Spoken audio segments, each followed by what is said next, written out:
Right now, at flight schools across the country, there are students sitting in briefing rooms staring at invoices that don't make sense. They came into aviation because someone told them it was the path to a career, the path to freedom, the path to something bigger than a desk job. And now they're looking at training costs that have moved so far in one direction, so fast, that the math of finishing a private certificate, an instrument rating, a commercial, a multi-engine add-on, and enough hours to get a first job doesn't just feel steep. For a growing number of people, it has started to feel genuinely impossible, not discouraging, impossible. Those are different things, and the distinction matters enormously when we're talking about whether this industry has a pilot pipeline or whether it's quietly choking it off from the bottom. At the exact same time, on those same ramps where students are struggling to scrape together the money for their next lesson, there are brand new training aircraft. Fresh paint, 0 hours, full factory warranty, modern glass panels, the whole thing. Flight schools are buying them. The orders are going in, the deliveries are happening, the airplanes are showing up, and the line fees are getting paid. Some flight schools are running fleets of 10, 15, 20 training aircraft or more, and the newest units in those fleets cost more than a house in most of the country. And the question that almost nobody asks out loud, even though it's sitting right in the middle of all of this, is this. If the cost of learning to fly has gotten so painful that it's driving people away from aviation at a genuinely alarming rate, why are the businesses built on that cost problem investing so heavily in the most expensive inputs in their operation? Who exactly is benefiting from how this industry has structured itself?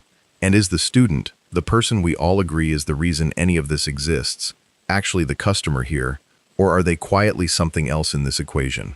That's what this video is about, and I want to be clear before we go any further, that this is not a simple story with a clean villain, because it isn't. The economics of flight training are genuinely complicated.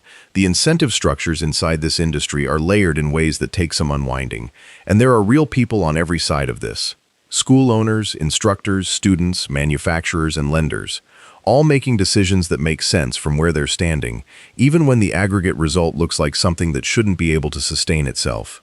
Understanding how all of that fits together is worth your time, whether you're a student trying to figure out why this costs what it costs, an instructor trying to understand the business you're working inside of, or someone who cares about where general aviation is headed over the next decade and whether there's going to be anyone left to fly in it.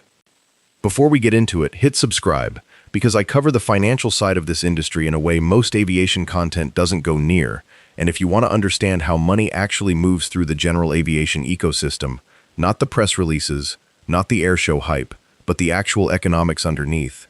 This is exactly the kind of breakdown you don't want to miss. Let's start with the cost problem itself, because I want to make sure we're all looking at the same numbers before we start talking about why they are what they are. A private pilot certificate today, done at a traditional Part 141 or Part 61 flight school, going reasonably efficiently, which means the student is flying consistently, not taking long breaks, and getting reasonable weather cooperation, is running between $12,000 and $18,000 in most markets. A lot of students run over that. Some markets push it higher, some accelerate programs push it lower, but that range is a reasonable representative number for what a motivated student starting from zero is going to spend before they hold a private certificate in their wallet. A few years ago, that same training cost was closer to $8,000 or $10,000. Before that, it was less. The direction has been one way, and it's moved meaningfully faster than ordinary inflation in almost any comparison you want to run. The instrument rating adds another $8,000 to $15,000 on top of that. The commercial adds more. The multi-engine add-on, which most career track students will need, is another several thousand, concentrated into an expensive block of time in an airplane that costs significantly more per hour than a single. By the time a student has accumulated the hours they need to even sit in front of a regional airline interviewer, 150 hours minimum to start thinking about the certificate, 1,500 hours before the FAA will let them sit in an airliner as a first officer, they've spent somewhere between $70,000 and $100,000 if they went the traditional route, and potentially more if they used an academy program, borrowed at high interest rates, or had to repeat training segments due to gaps or struggles. That number, $70,000 to $100,000 of training cost before a first airline job paying $40,000 to $50,000 a year, is the math that is quietly reshaping who enters aviation and who decides it's not for them. And unlike a lot of cost problems in aviation that affect recreational flying, where you can at least make an honest argument that flying is a luxury and expensive luxuries aren't a societal crisis, this one has real consequences for the industry's functional health. Airlines need pilots. Regionals especially are in a constant and genuinely painful fight for pilot supply. General aviation needs instructors. The military pipelines don't come close to filling the gap on their own. The only way more pilots get made is if more people can afford to become pilots, and the trend line on that question has been moving in the wrong direction for long enough that it's no longer a future problem. It's a present one. Now here's where the flight school comes in, because a flight school is the mechanism through which almost all of that money moves. A student doesn't buy their training directly from a manufacturer or an insurer or a lender. They pay a flight school, and the flight school is a business with its own costs, its own margins, its own financing obligations, and its own set of incentives that don't automatically line up with what's cheapest or most accessible for the student sitting across the desk. Understanding the flight school's economic position is the necessary starting point for understanding why training costs are where they are and why they keep moving the direction they do. A flight school's costs break down into a handful of major categories, and aircraft acquisition and maintenance are by far the biggest pieces of that picture. The airplane is the product. You cannot do flight training without an airplane. You cannot grow a flight school without more airplanes, and the airplane is simultaneously the most expensive thing you own, the thing with the most operating cost variability, the thing most likely to ground your revenue on short notice, and the asset whose value can move in ways that significantly affect your financial position whether you plan for it or not. Everything else in a flight school's cost structure, instructors, facilities, scheduling software, ground school materials, fuel, insurance, is meaningful, but none of it individually compares in magnitude to the airplane fleet, and the airplane fleet is the decision that shapes everything downstream. So when a flight school buys a new training aircraft, they're making the single largest category of financial commitment they make in the operation of their business. And they're doing it in a market where new trainer aircraft have gotten dramatically more expensive, the same forces we've talked about in other contexts. Certification costs, material costs, liability insurance baked into the manufacturer's pricing, labor, pushing the cost of a brand new two-seat trainer from somewhere in the mid-80s or 90s of thousands of dollars a generation ago to somewhere between $130,000 and $160,000 today for a basic new unit in the most common trainer configuration, and meaningfully higher as you spec up the avionics or move into four-seat training aircraft. That cost gets financed, because very few flight schools are writing checks for entire aircraft fleets out of operating cash flow. The financing terms for commercial aircraft used in a training operation, which are different from personal aircraft loans, have been affected by the same interest rate environment that affected everything else over the last few years, and a flight school financing a new trainer at current rates is looking at a monthly debt service that needs to be covered by flight revenue, which means it gets built directly into the hourly rental rate that students pay. Every dollar of aircraft acquisition cost, every point of interest on the loan, every insurance premium, every maintenance reserve, every annual inspection, every avionics upgrade, and every unscheduled repair is ultimately paid for by someone putting hours on that airplane. And almost always, that someone is a student. Here's where it gets interesting, and here's the question I actually want to spend real time on. Why are flight schools buying new aircraft when the cost of doing so flows directly and measurably into the price problem that is actively discouraging people from starting and finishing flight training? The honest answer is that from the flight school's perspective, new aircraft is not a crazy or irrational decision, even though the aggregate effect on training cost is real and significant. And I want to walk through the logic the way a flight school owner actually reasons about it, because understanding that logic is the only way to understand why the system keeps producing this outcome, even when everyone involved says they care about making aviation more accessible. The first and most obvious part of the argument for new aircraft is reliability and downtime. A training aircraft that is sitting in a maintenance hangar is not generating revenue. It's not just not generating revenue, it's creating scheduling chaos, disappointing students, frustrating instructors, and potentially driving students to a competitor who has an airplane available when yours doesn't. For a flight school, aircraft availability is the product. If you can't put a student in an airplane when they're ready to fly, you don't have a business. Older aircraft, particularly high-time trainers that have seen decades of hard student use and deferred maintenance cycles, ground more often, for more reasons, and sometimes for longer periods than a well-capitalized school can afford to absorb. A new airplane, fresh from the factory with a full warranty and a zero-time engine, is the most reliable version of the product the school sells, and reliability has direct, calculable revenue value in a training operation that's trying to maximize billable hours per tail number. That argument is real. I'm not dismissing it. Unscheduled downtime in a training fleet is genuinely expensive, and a school that can keep its airplanes in service and available has a real competitive advantage over one whose fleet is constantly cycling through maintenance. But there's a version of this argument that gets used to justify acquisition decisions that go well beyond what reliability alone actually requires, and distinguishing between those two things is important. The second part of the argument for new aircraft is avionics. Modern training aircraft are delivered with glass panel displays, GPS navigation, autopilot systems, synthetic vision, and in some cases, traffic and weather displays as standard equipment. These aren't luxury options on a new trainer. They're the baseline, and manufacturers have progressively moved the baseline upward because that's what sells airplanes and what differentiates new from used at a price point buyers will consider. For a flight school, modern avionics have a genuine training argument behind them. Students who are going to end up flying glass panel regional jets need to be familiar with glass panels. A school that can offer current avionics training has a marketing and recruitment argument that a school running old analog steam gauges doesn't have, particularly when competing for students who have already done their research and know what they'll find in a professional cockpit. That argument is also real, though it's worth noting that the version of glass avionics a student actually needs exposure to before they start airline training and the version they need to spend their primary training hours in are not necessarily identical. An instrument scan built on basic primary flight instruments is not useless. It's actually still taught in instrument training specifically because the fundamentals of attitude instrument flying don't change when the display format does.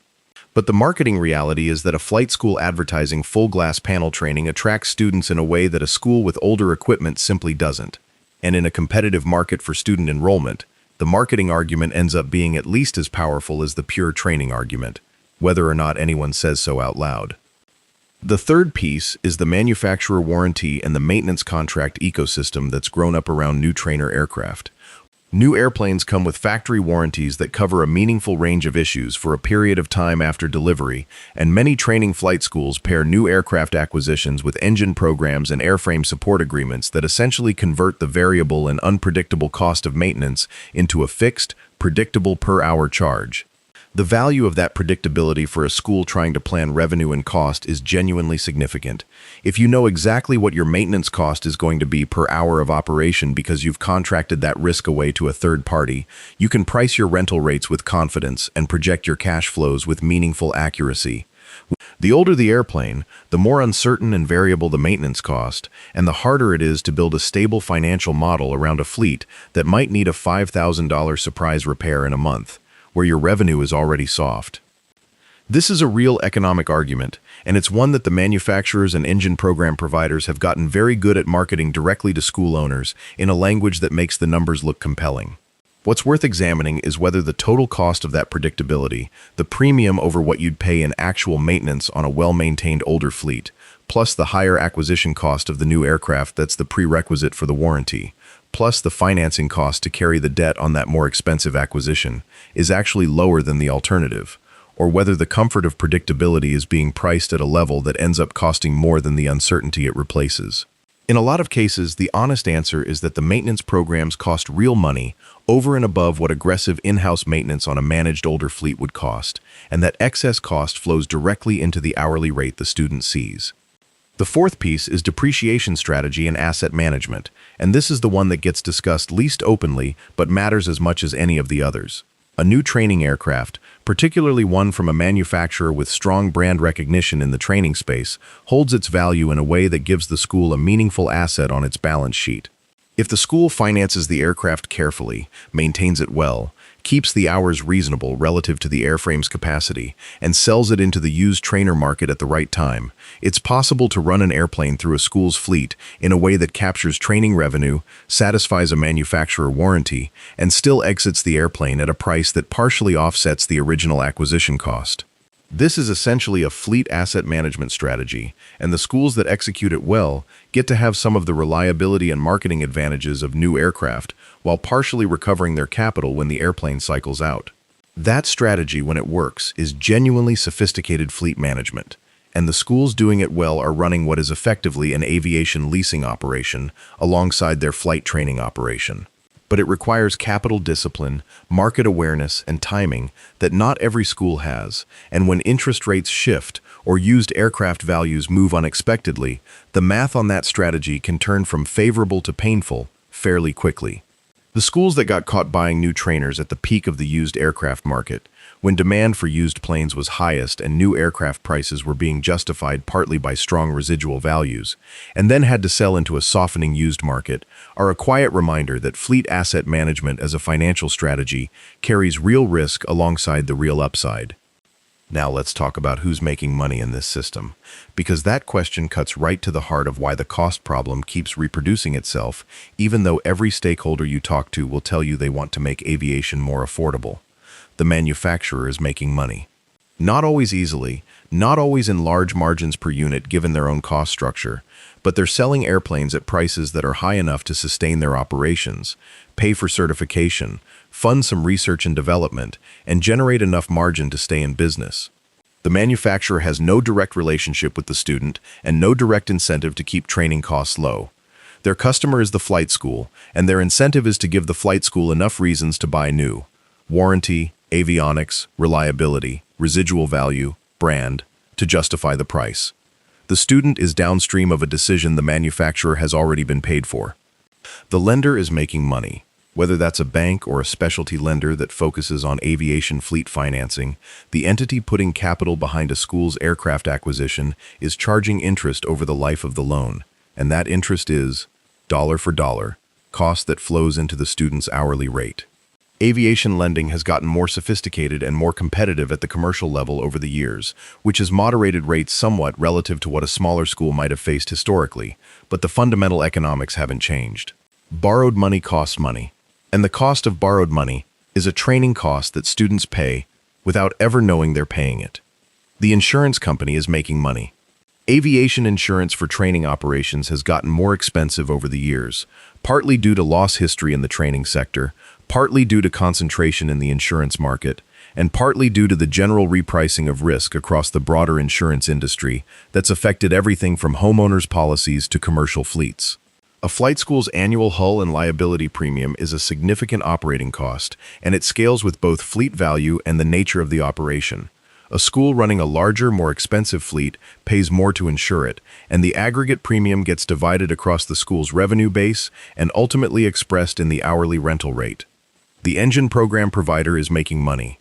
On the new training aircraft that come with factory-recommended engine programs, where you pay a per-hour reserve into a program that covers your overhaul costs, the program provider is pricing that coverage to cover expected overhaul costs plus their margin, and in a training environment where engines accumulate hours faster than in private owner flying, the engine program fees can be a significant line item in the school's operating cost.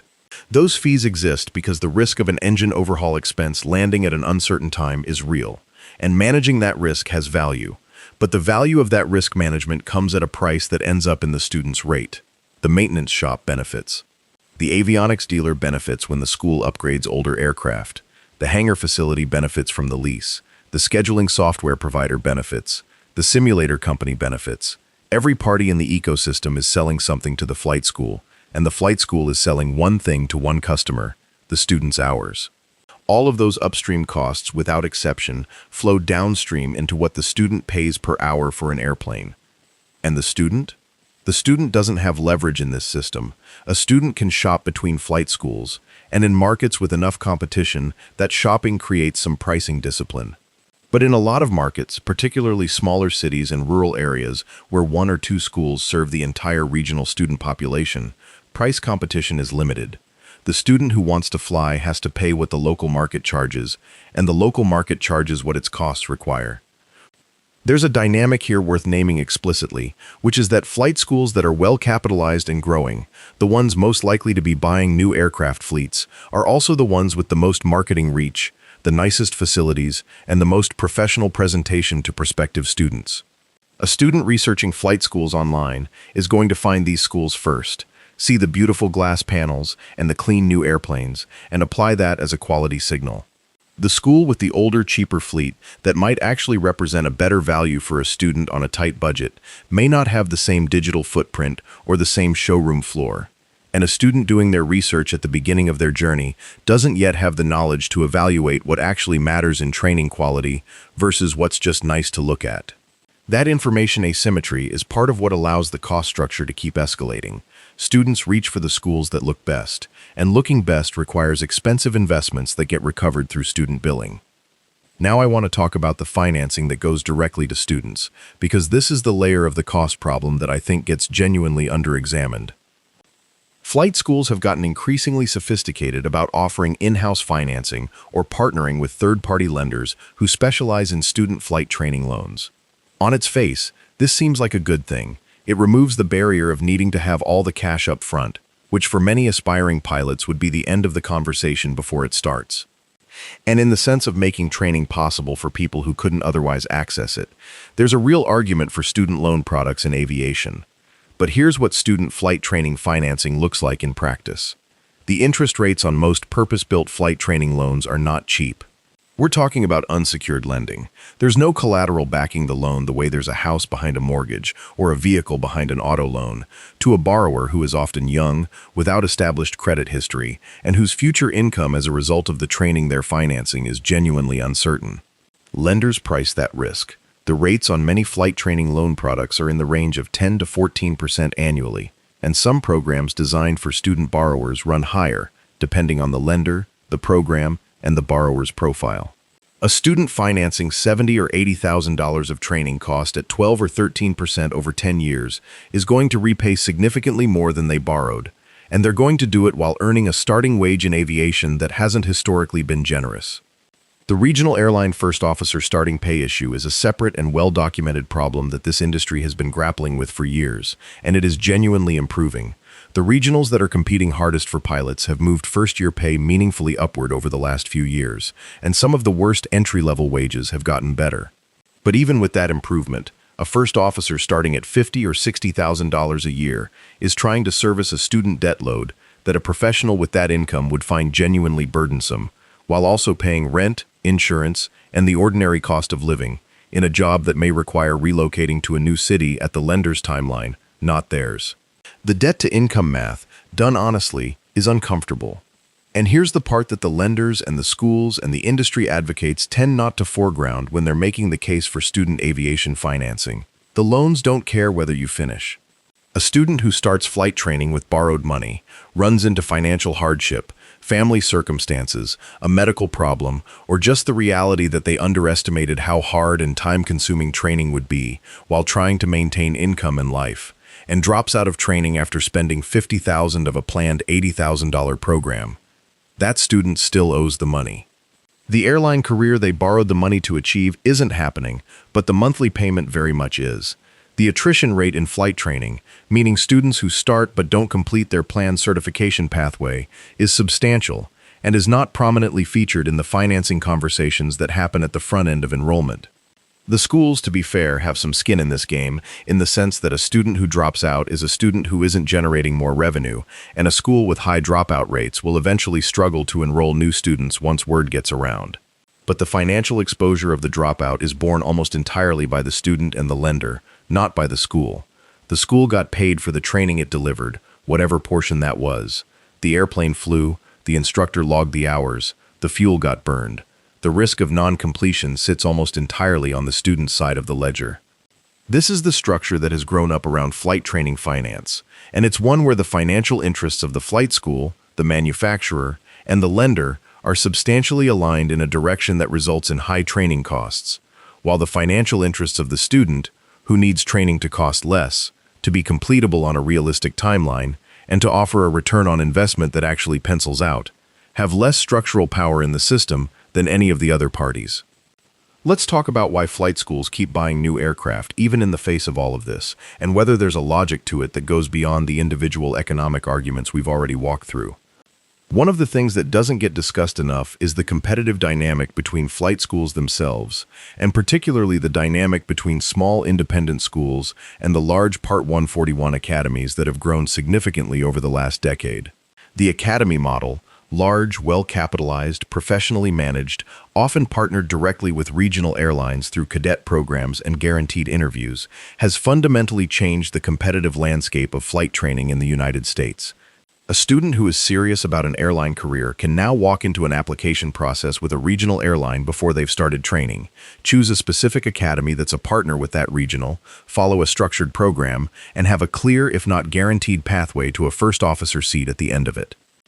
That's genuinely valuable to some students, particularly students who want structure, want to know what they're buying, and want the reassurance of a program with an institutional relationship with their target employer. But it has also accelerated the institutional arms race in training equipment. When a regional airline cadet program specifies that partner academies should operate modern glass panel aircraft, that spec flows directly to every school that wants to keep its academy partnership and its stream of regional referred students. A school that can't meet the equipment standard doesn't get the program.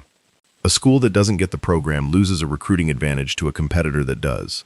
So the competitive pressure to maintain modern, expensive fleets comes not just from student preference, but from the institutional relationships that define who has access to the most motivated, most committed segment of the student population. The academies, for their part, have invested heavily in fleet modernity because their entire marketing proposition is built around professional preparation. The story they tell prospective students is that you will train the way professionals train, in the equipment professionals use, following the curriculum professionals follow. That story only holds if the physical airplanes match the narrative, and matching that narrative requires exactly the kind of fleet investment that pushes training costs higher.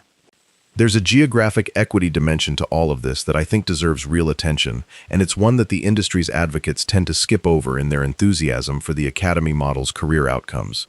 The pathway to a professional pilot career through an academy program is not equally accessible to everyone. It requires either access to substantial capital through savings, family support, or willingness to take on significant debt. Or it requires proximity, physical, financial, and informational, to the schools and programs where that pathway is most clearly defined. A student from a family with resources and a clear map to aviation can navigate this system effectively. A student from a lower-income background, from a community without strong aviation connections, from a rural area without a local flight school, faces a series of access barriers that stack on each other in ways that the individual programs, however well-designed, don't fully address. Aviation's diversity problem, the demographic uniformity of the professional pilot workforce, which has been well documented and which the industry talks about frequently, is not purely a cultural or outreach problem. It is substantially a cost and access problem. When the path to becoming a professional pilot requires spending $70,000 to $100,000 before the first paycheck, that path is narrower than the industry needs it to be, and the students it excludes are disproportionately the students who would have diversified the workforce and deepened the pilot pool. Every additional cost that gets added to the training pathway, including the costs driven by expensive new aircraft, expensive debt service, and expensive manufacturer partnerships, narrows that path a little more. And when the industry then expresses frustration or confusion about why its diversity initiatives aren't producing faster results, the cost structure that's actively narrowing the pipeline rarely gets named as clearly as it should. I want to talk about what actually happens when a flight school's economics break down, because we're starting to see some of this in real time, and it matters for anyone thinking about entering training right now. Flight school closures have happened throughout aviation history, but the pattern we've been seeing over the last several years has some features worth paying attention to. Schools that overexpanded their fleets during the pandemic-era demand surge, when student interest in aviation spiked and schools were scrambling to add capacity, are now in some cases facing a demand normalization that has left them with more aircraft debt than their current revenue can comfortably support. When a school that financed several new aircraft at relatively modest rates during a low interest rate environment sees those assets still on the books in a higher cost debt environment, whether because they're refinancing or because they have new acquisitions on less favorable terms, the monthly debt service math changes in ways that are hard to absorb without raising rates, cutting costs, or both. Raising rates means pushing training costs higher, which means pushing students toward competitors or out of training entirely. Cutting costs in a flight school is hard, because the biggest costs, the aircraft, the insurance, the fuel, are largely outside the school's control, and the cost that is somewhat more flexible, instructor compensation, is already at levels that contribute to significant instructor attrition and burnout. The flight instructor shortage, which is real and well documented, exists partly because the career ladder requires instructors to work significant hours at relatively modest pay before accumulating enough experience to move to the next step, and anything that compresses their wages further accelerates the exit rate of exactly the people a school needs to retain to deliver its product. When a flight school closes or significantly contracts, the students enrolled in its programs are among the most immediately and concretely harmed. A student midway through an instrument rating at a school that closes has paid for training they can't use directly, may lose access to training records if the school's administrative systems aren't cleanly wound down, and has to restart the process of finding a new school, getting comfortable with a new instructor, potentially doing some remedial hours to satisfy a new school's comfort level with their training history. The financial and emotional cost of a school closure to its enrolled students is real and often underestimated in the industry conversations about flight school economics. This is part of why the flight school acquisition and fleet decision deserves more scrutiny than it usually gets. The decisions that flight school owners make about how much aircraft debt to carry, how aggressively to expand, and what training costs to pass through to students are not purely private business decisions with consequences only for the school's balance sheet. They have direct consequences for the students who enroll, who may not have good visibility into the financial stability of the institution they're trusting with their training investment, and who are bearing real risk when a school's economic model is stretched too thin by fleet costs it can't fully support. There's a regulatory dimension here that's worth at least touching on, though I want to be careful not to overstate what regulation can realistically accomplish in a competitive private market. The FAA oversees flight training from a safety and certification standpoint, and Part 141 schools submit and get approval for specific training curricula. But the FAA does not regulate flight training prices, does not set standards for school financial health in ways that protect student financial interests, and does not require the kinds of disclosures to prospective students about dropout rates, cost overruns relative to published estimates, or school financial stability that would genuinely help students make informed enrollment decisions. The marketing a school does to attract students is held to general truth in advertising standards, not sector-specific consumer protection requirements. Some states have attempted to address this through their own vocational school regulations, and schools that qualify as vocational training institutions under state law may be subject to additional consumer protection requirements, including in some cases bonding requirements that protect students in the event of school closure. But coverage is inconsistent across states, and students navigating these rules on their own, without the help of an attorney or a very well-informed advisor, are often not aware of what protections exist or how to verify that a particular school is subject to them.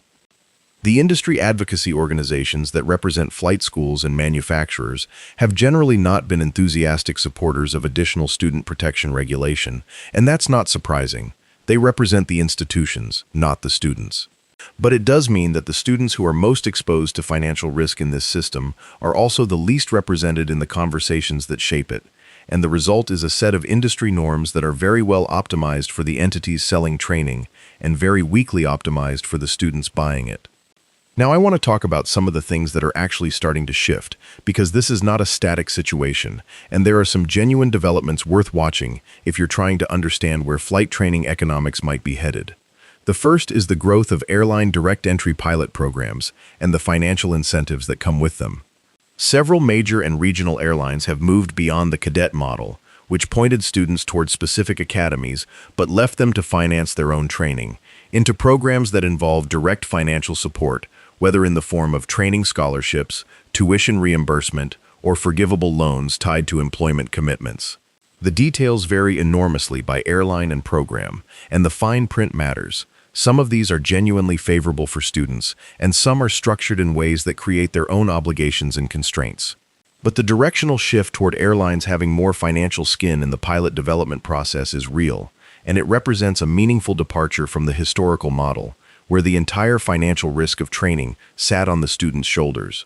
The reason airlines are moving in this direction is straightforward. They need pilots badly enough to compete for them by subsidizing access to the pipeline. If the traditional training cost structure is screening out qualified candidates before they ever reach the interview stage, the airline has a hiring problem that no amount of recruiting marketing will solve, because the candidates aren't making it to the point where marketing can reach them. Subsidizing earlier stages of training is a rational response to a labor supply problem at the organizational level, even if it's also a tacit acknowledgement that the system has priced itself into a shortage.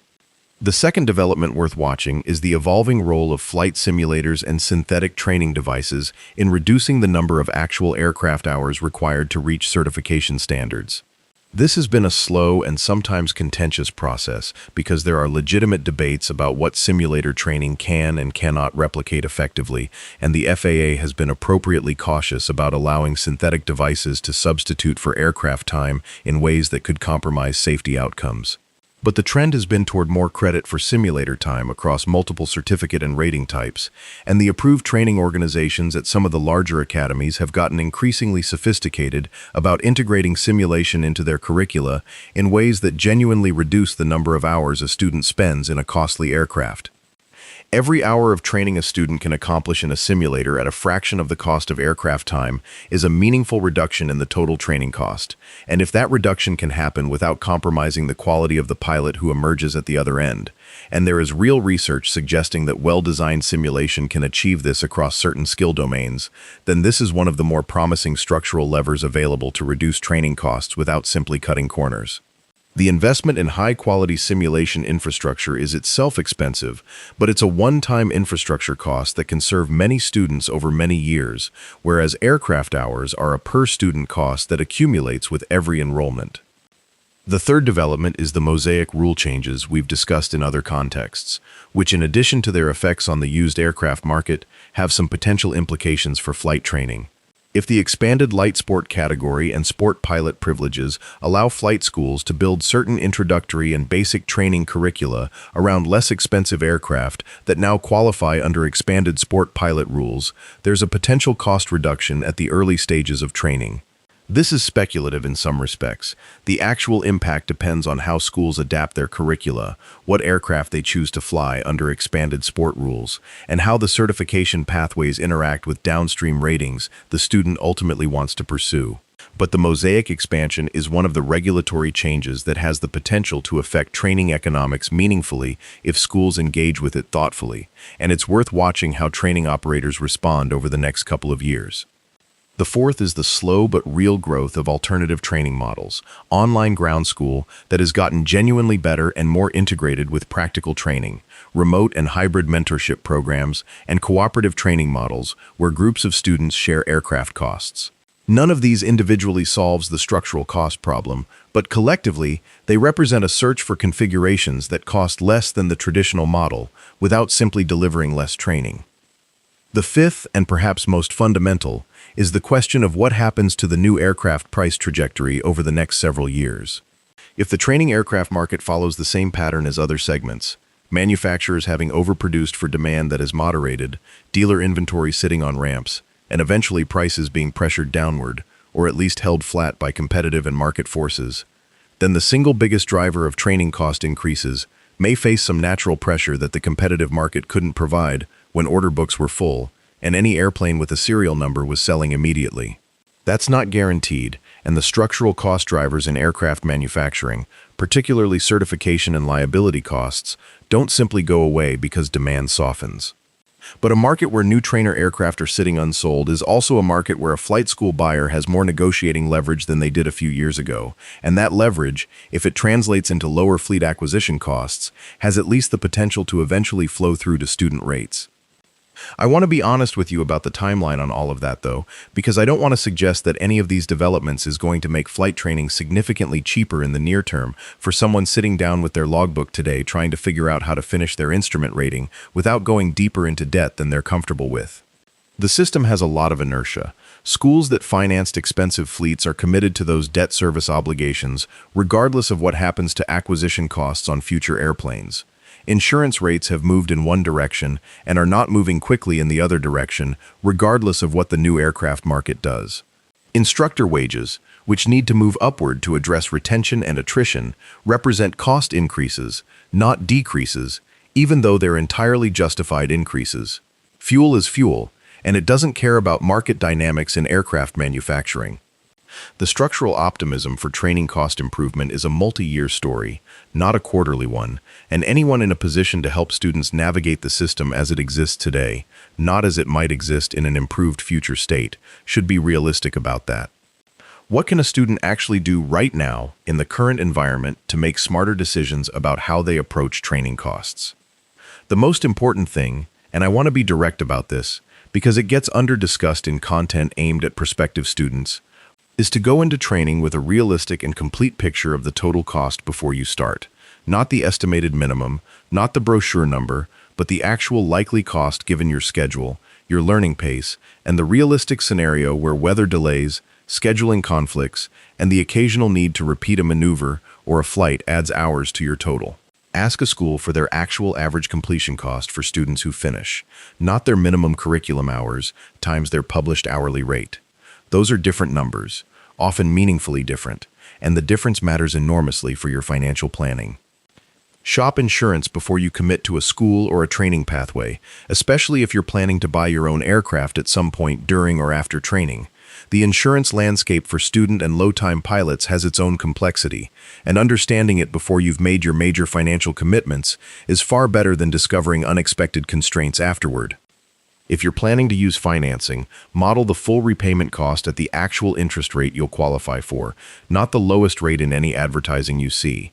Get the actual terms in writing before you commit. Understand what happens to your loan obligation if you have to interrupt or pause training. Ask whether the lender has any relationship with the school you're considering and what that relationship looks like, because in some cases, the referral dynamics between lenders and schools are worth understanding before you assume the financing option being offered to you is the most competitive one available. Look seriously at whether any of the airline cadet programs or tuition assistance pathways are available and appropriate for your situation. They're not right for everyone, and the obligation you take on in exchange for financial support is a real obligation that constrains your career choices in ways you should understand clearly. But for a student who is genuinely committed to an airline career and who otherwise would be financing training at high interest rates with no institutional support, the math can be meaningfully different with the right program. Find instructors and mentors who will give you an honest assessment of the timeline and the total cost rather than the optimistic one, because an honest advisor at the front end is worth more than any marketing promise, and a student who enters training with a realistic plan is far more likely to complete it than one.